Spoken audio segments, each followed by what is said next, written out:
guys! Long time no see. I heard you guys are on holiday. Yes, I'm currently at Belarus. Me too. I am enjoying my holiday at Moscow, Russia. How about you, Anis? I'm currently at Uman, Ukraine with my family. It looks like you are on holiday too, Badrina. Where are you right now? Yes, me too. I am at Kazakhstan. Did not expect that we are at Russia and its neighboring countries at the same time. You're right, I just realized that. Really? Yes. Hey guys, look, I got a notification from my favorite channel. Their new video about Russia and its neighboring country is up. You guys want to see it together? Oh really? What's video? I felt so excited since we are all at Russia and its neighboring country. I hope that video can make us gain more knowledge. Okay, let's go.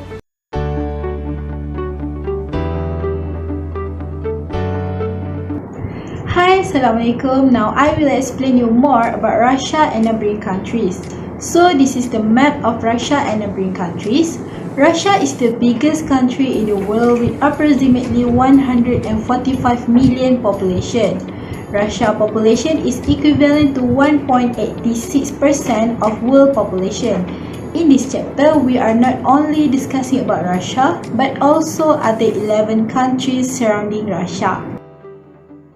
Russia and neighboring countries comprise of 12 countries and divided into 3 sub-regions, which are Slavic countries, Southern Caucasus, and Central Asia.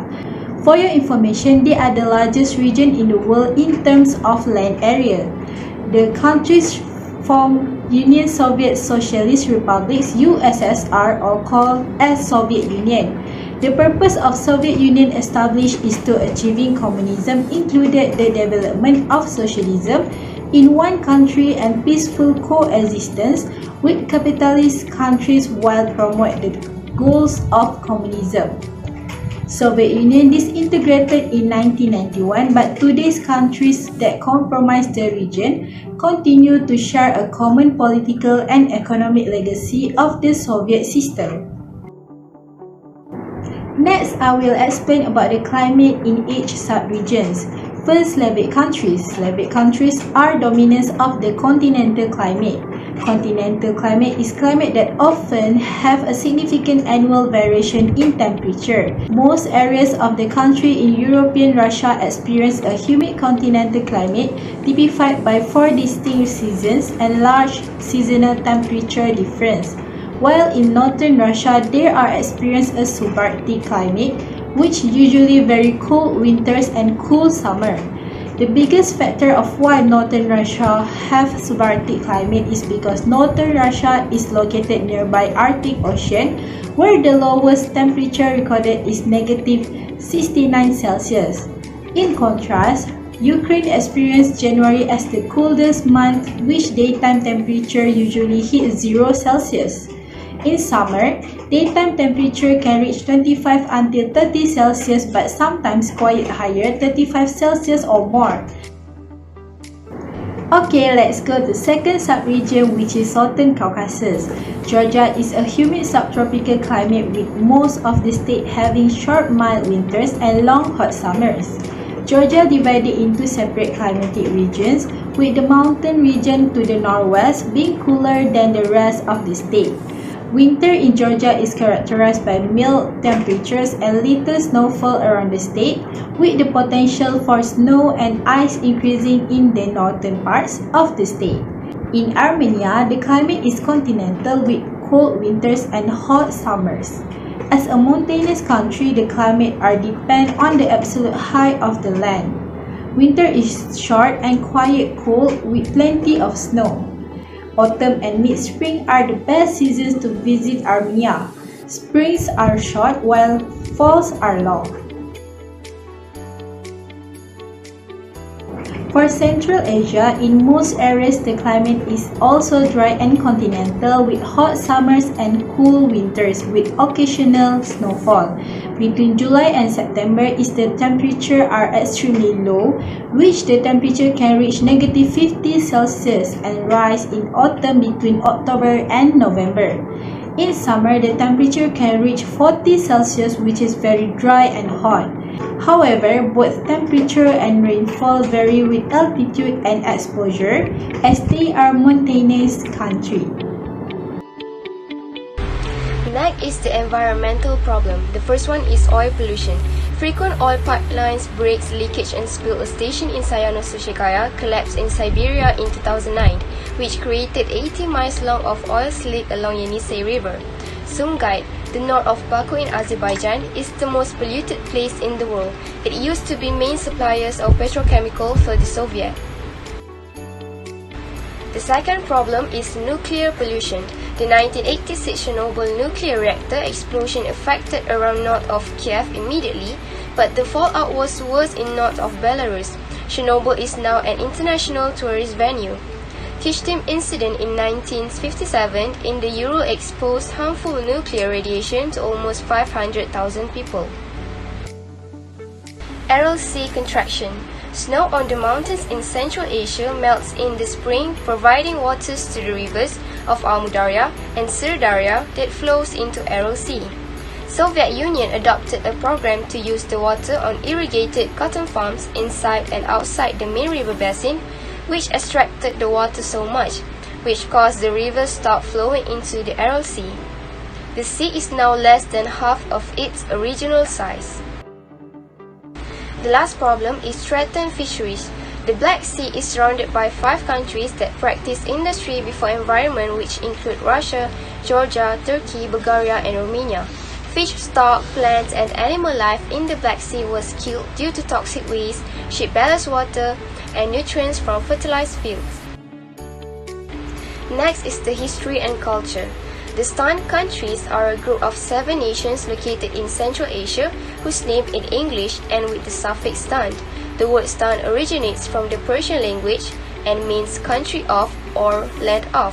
Out of these 7 countries, Kazakhstan, Tajikistan, Turkmenistan, and Uzbekistan are neighboring countries of Russia. The culture. Each of the Stan countries are made up of various ethnic tribal clans. For example, in Kazakhstan, most of their nomadic practice and custom relate in some way to livestock, whereas in Uzbekistan, they perform askia, which is the art of cuteness. It is a debate or exchange of cuteness in a joking manner between 2 or more men.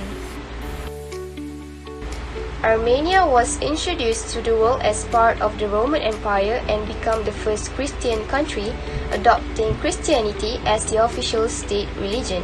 For centuries, control of Armenia was the subject of great conflict with the Western region under the Ottoman Empire and the Eastern region under Russian forces. At the beginning of the 19th century, Russian powers took over the entire region of what we know today as modern Armenia.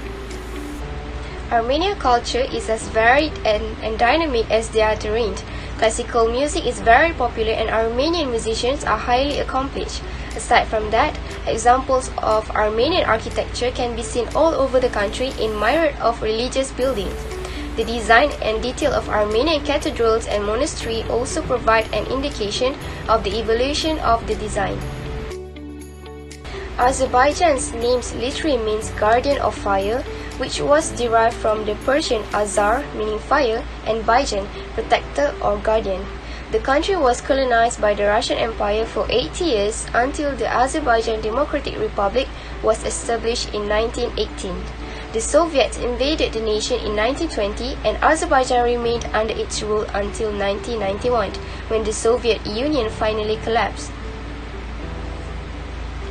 Azerbaijan is home to many ethnicities, most of them belonging to the Azeris group.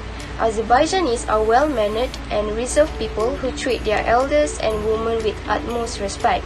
For example, it is impolite to blow your nose or pick your feet during meals, touch someone without their permission, chew gum in public, or prop up your feet up while seated. Russia's multi-ethnic history is violent, confusing and redolent, with invasion, countermeasure, great leaders and equally powerful monsters such as Ivan the Terrible and Stalin. Until recently, on the world timeline, the vast country was largely agricultural or deserted, with the height of the Industrial Revolution clashing with the stirrings of revolutionary sentiment that resulted in the massive upheaval of the 20th century. The culture of Russia is hard to define due to its massive size and plethora of ethnicities. Russians love music, the art, literature, philosophy and theatre, as well as eating and drinking, and could be described as quintessential party people. Highly talented in cultural pursuits, they also very superstitious with long lists of rituals based on folklore and magical beliefs still a part of everyday life. Ukraine has a long and troubled history. Early in the Christian era, the Ukrainian steppes were overrun by various invaders, among which were Huns, Goths and Avars. From the 4th to 7th centuries, the first Slavic community was established in the area. The fundamental basis for the whole Ukrainian culture is folk culture, and on its ground, professional art, literature and science was gradually developed. The true creators and carriers of culture were the large layers of society, such as peasants, Cossacks, and artisans.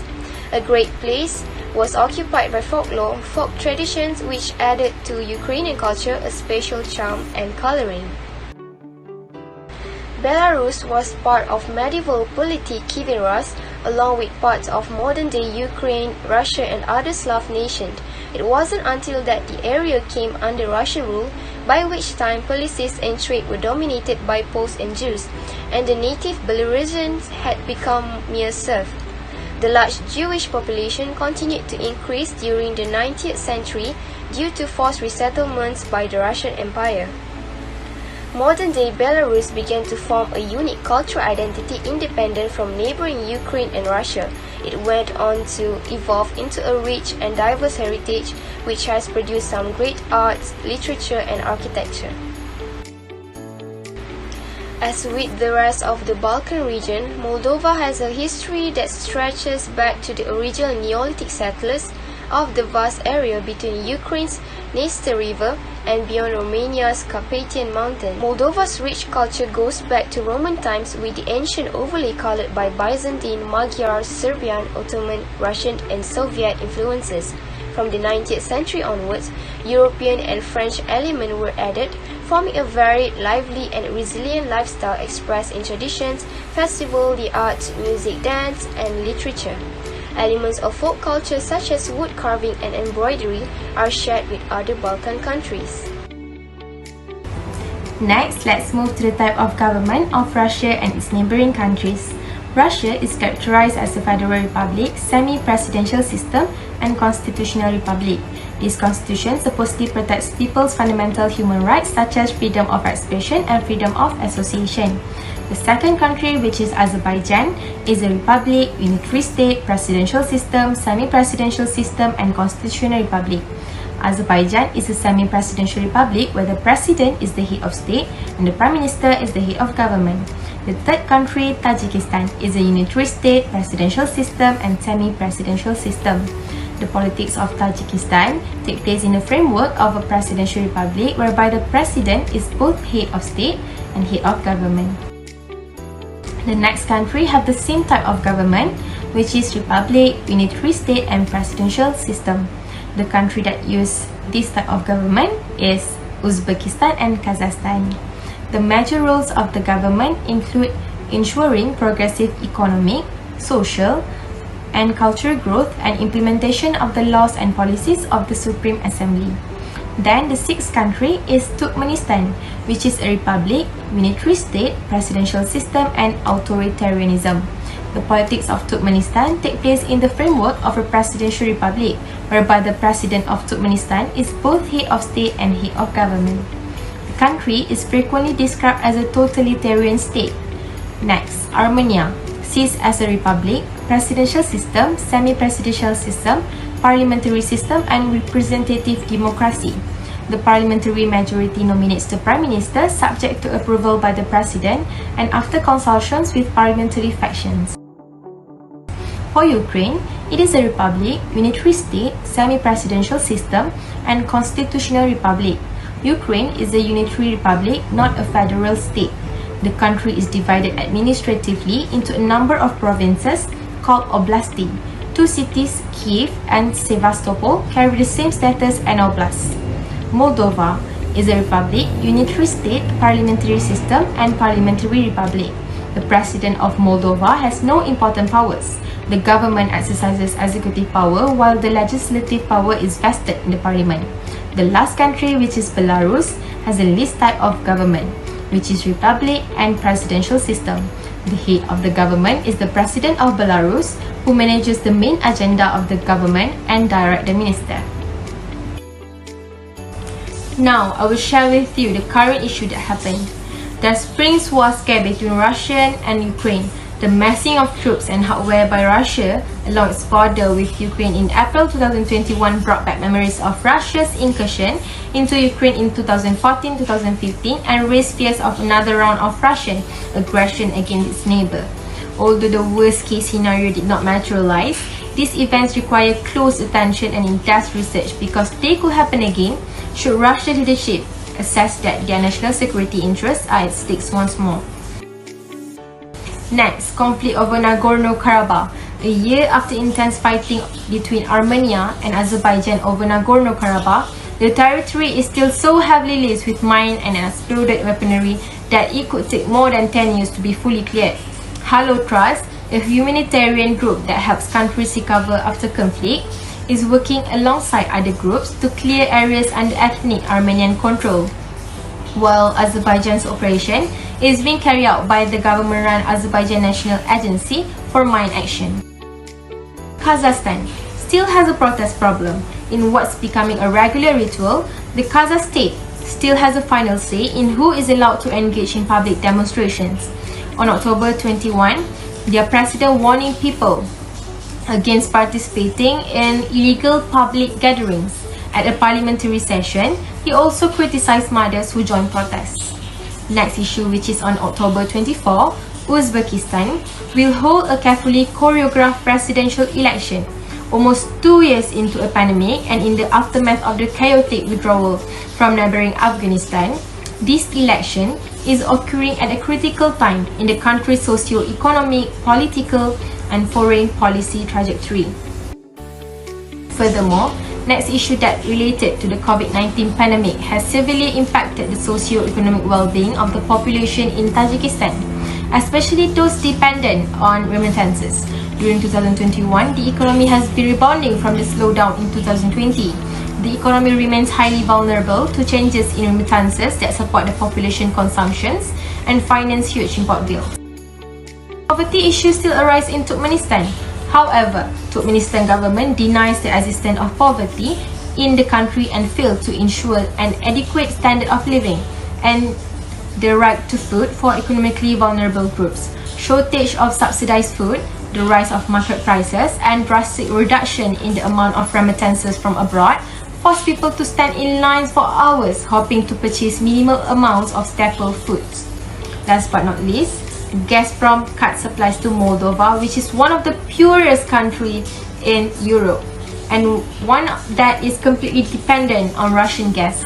Russian state-owned gas monopoly, which is Gazprom, had supplied all of Moldova's natural gas until September. In the weeks since, Gazprom has significantly reduced its export to Moldova, with experts estimating there has been a 35% drop in supply. Finally, Belarus, which occurred Poland-Belarus border crisis. Poland, the European Union, the North Atlantic Treaty Organization, and others all blame Belarus for internationally sparking the crisis by allowing people who want to come to the European Union from the Middle East and Africa to travel to Minsk, then providing them with transport to the Polish border. Russia and the neighbouring countries can be divided into 3 sub-regions, which are the Slavic countries, the Southern Caucasus, and the Central Asia. The Slavic countries are including the Russian Federation, Ukraine, Belarus, and Moldova, and the countries in the Southern Caucasus are Georgia, Armenia, and Azerbaijan, while Kazakhstan, Turkmenistan, Kyrgyzstan, Tajikistan, and Uzbekistan are the Central Asia. The Slavic countries are the Russia Federation, Ukraine, Belarus, and Moldova. Moldova is included in these subregions because there are many Slavs that are living in Moldova, and Moldova is closely tied to the Slavic countries such as Ukraine and Belarus. The Slavic countries, which can be seen in map today became independent only in 1991. Ukraine was independent for a brief after World War I, and in 1922 when it became the part of the Soviet Union. Belarus was never been independent before 1991 and was the part of either Russian Empire or the Polish-Lithuanian Kingdom, while Moldova was never independent and has been territory for fewer than 200 years. Soviet economic policies tied the Slavic countries together, but many Ukrainians, Belarusians, and Moldovans prefer greater independence for their countries. The Slavic countries developed the heavy industry during Soviet times but did not keep equipment up to date. The economies of the Slavic countries shrank at that time, but the economies of the Slavic countries began growing again in 2000s. Russia has become more independent on oil export. The Ukrainian economy has been helped by rising global prices for steel, and Belarus is now the main trading partner of Russia. There are three countries in the Southern Caucasus sub-region, which are Georgia, Armenia, and Azerbaijan. These countries located on the other side of Caucasus Mountain are also referred as Transcaucasus, which also mean the area beyond the mountain and were once a Russian colonies. The term Southern Caucasus is used referring to these countries. Northern Caucasus applied to the part of the Caucasus in Russian Federation. Georgian and Armenian have the same religion, which is Christian, while Azerbaijan religion is Islam. The economies of Georgia, Armenia, and Azerbaijan suffered greatly from the ethnic conflicts until 2000s, which the economy started to improve. All these three countries have climates warmer than those of the other former Soviet republics and can produce agricultural products not available to the north. For example, Georgia supplied 90% of the Soviet Union's tea and citrus fruits. Armenia supplied fruit, especially grapes, while Azerbaijan produced tobacco, cotton, and rice. Since 1991, these countries have worked hard, increasing their industrial and service sectors. Georgia, located on the sunny, warm eastern shores of the Black Sea, so it has great tourist potential, and Azerbaijan, located on the Caspian Sea, which will become one of the world's leading oil producers. The former Central Asian republics of the Soviet Union now form 5 independent countries, which are Kazakhstan, Turkmenistan, Kyrgyzstan, Tajikistan, and Uzbekistan. These countries have similar landlocked situation, arid or semi-arid climates, widespread of Muslim faith. Amu Darya and Sir Darya are one of the cradles of human civilizations. These 5 countries were once part of Turkestan land. During the Russian imperial period and especially under Soviet domination, the economic output of these 5 countries has redirected to supplying the needs of Russia. Russian government saw a great opportunity in Central Asia to create more its own supply of cotton, so the Soviet later continued developing the cotton industry but also imposed other forms of economic development on the sub-region. For example, industrialization based on producing iron, steel, and tractor, while farming focused on growing cotton. Most of these countries joined new organization with China. As a result of the cooperation, new oil and natural gas pipeline has been built between Turkmenistan, Kazakhstan, and China.